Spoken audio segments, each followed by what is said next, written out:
Bismillahirrahmanirrahim. Assalamualaikum warahmatullahi wabarakatuh. Hingga detik ini, keberadaan makhluk extraterestrial atau alien masih menjadi misteri. Dari hal tersebut, pernahkah kalian bertanya-tanya apa pendapat Al-Quran mengenai alien? Sebelumnya, tekan tombol subscribe dan nyalakan loncengnya. Bagikan video ini ke teman dan keluarga kalian, karena sebaik-baik kalian adalah orang yang mempelajari Al-Quran, kemudian mengajarkannya kepada orang lain. Satu lagi, simak video ini sampai selesai, biar nggak salah paham. Membicarakan isu alien yang hidup di planet lain mungkin tidak ada habisnya. Informasi penampakan UFO yang terekam kamera pun selalu dikaitkan dengan kehidupan makhluk asing tersebut. Lalu bagaimanakah sebenarnya Islam menilai hal itu?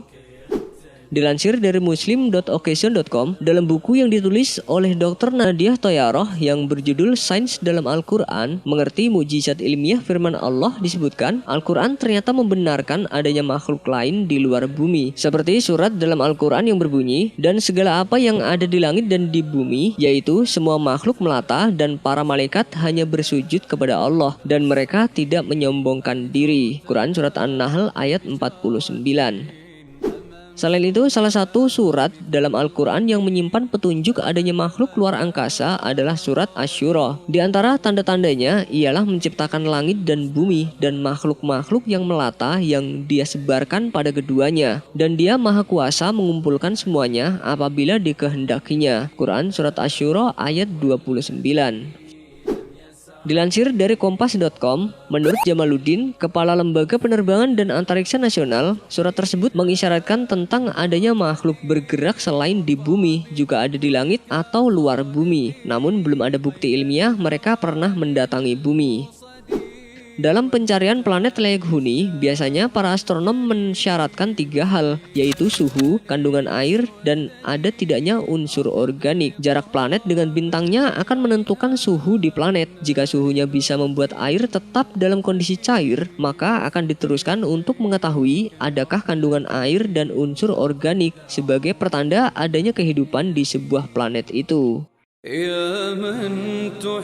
Allah Subhanahu wa taala menegaskan dalam surat An-Nur ayat 45 di mana semua makhluk melata yang diterangkan sebelumnya adalah terbuat dari air, dan Allah menciptakan semua makhluk melata dari air. Quran Surat An-Nur ayat 45.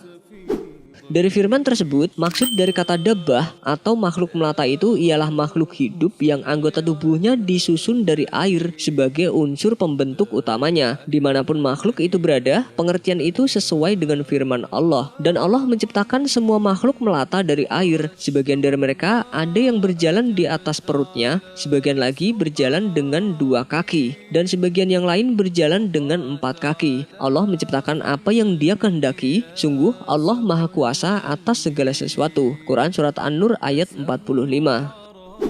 Selain itu, dalam surat Al-Jasiyah juga menjelaskan isyarat planet layak huni di luar bumi. Dalam surat tersebut tertulis, dan Dia telah menundukkan untukmu apa yang di langit dan apa yang di bumi semuanya sebagai rahmat daripadanya. Sesungguhnya pada yang demikian itu benar-benar terdapat tanda-tanda kekuasaan Allah bagi kaum yang berfikir. Quran Surat Al-Jasiyah ayat 13. Menurut Kiai Haji M. Dian Nafi, pengasuh pondok pesantren Al-Muayyad Surakarta, dalam kompas.com disebutkan, ayat tersebut memungkinkan adanya planet yang dapat dihuni karena benda langit itu jumlahnya bermiliar-miliar. Dan kata menundukkan berarti manusia juga dapat memanfaatkan segala benda langit untuk ilmu pengetahuan dan kepentingan manusia. Semisal nantinya pencarian ilmiah membuktikan bahwa ada organisme-organisme hidup di planet lain, umat Islam sejatinya tak perlu kaget lagi dan terguncang imannya. Karena melalui isyarat-isyarat dalam Al-Quran, umat Islam bisa ikut membenarkan penemuan tanda makhluk tersebut yang selama ini ada. Wallahu a'lam bishawab. Wassalamualaikum warahmatullahi wabarakatuh. Sebelum beranjak dari video ini, mungkin video sebelumnya juga menarik untuk dilihat nih.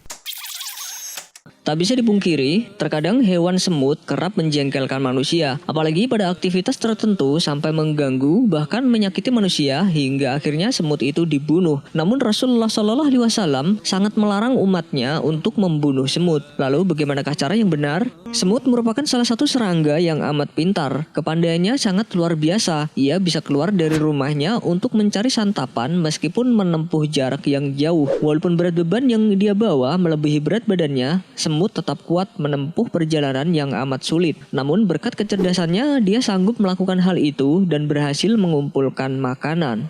Cerita mengenai semut ini juga tertera dalam apa yang dikisahkan Al-Quran tentang semut dan juga Nabi Sulaiman alaihissalam yang bisa mendengar perkataan semut. Dalam surat An-Naml ayat 18, Allah Subhanahu wa taala berfirman, "Hingga ketika mereka sampai di lembah semut, berkatalah seekor semut, 'Wahai semut-semut, masuklah ke dalam sarang-sarangmu, agar kamu tidak diinjak oleh Sulaiman dan bala tentaranya.' Sedangkan mereka tidak menyadari." Quran surat An-Naml ayat 18.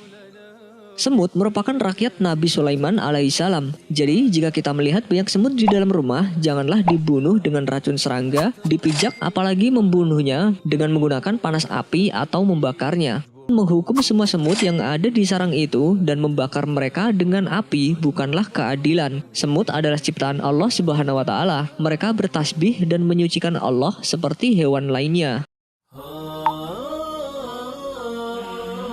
Manusia tidak boleh membunuh semut, sebagaimana tidak boleh membunuh binatang lain kecuali hewan yang menyerang dan mengganggu. Dalam sebuah hadis terdapat larangan membunuh semut, tawon dan burung hudhud serta burung surat. Dari Ibnu Abbas radhiyallahu anhuma, ia berkata, Nabi Shallallahu Alaihi Wasallam melarang membunuh 4 hewan: semut, lebah, burung hudhud, dan burung surat. Hadis riwayat Abu Daud.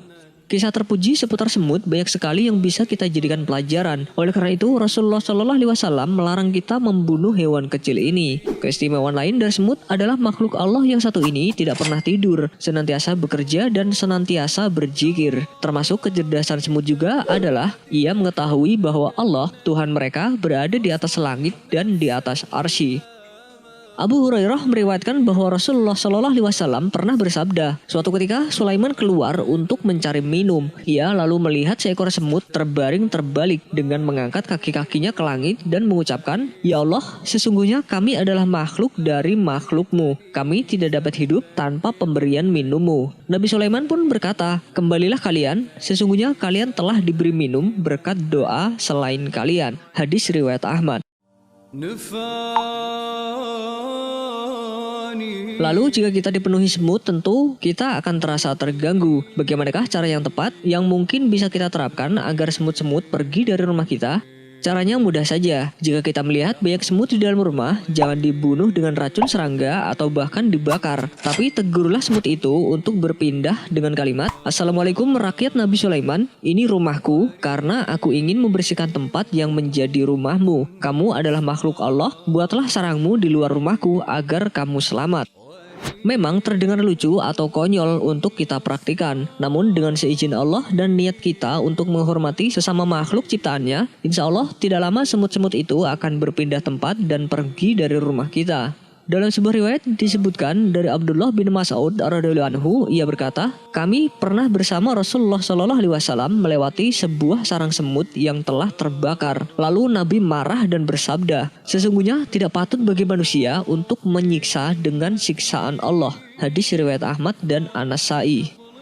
Maksud dari menyiksa dengan siksaan Allah adalah menyiksa dengan api, karena api adalah kepunyaan Allah Subhanahu wa taala. Seperti dijelaskan dalam hadis berikut ini. Dari Hamzah bin Amr Al-Aslami, beliau bercerita bahwa Rasulullah Shallallahu Alaihi Wasallam pernah mengutusnya bersama pasukan perang. Ketika hendak berangkat, Nabi Shallallahu Alaihi Wasallam berpesan, "Jika kalian menangkap si A, bunuhlah dan jangan kalian bakar, karena tidak boleh menyiksa dengan api kecuali Tuhannya api, yaitu Allah." Hadis riwayat Abu Daud yang disahihkan oleh Al-Albani. Wallahu a'lam bishawab. Wassalamualaikum warahmatullahi wabarakatuh.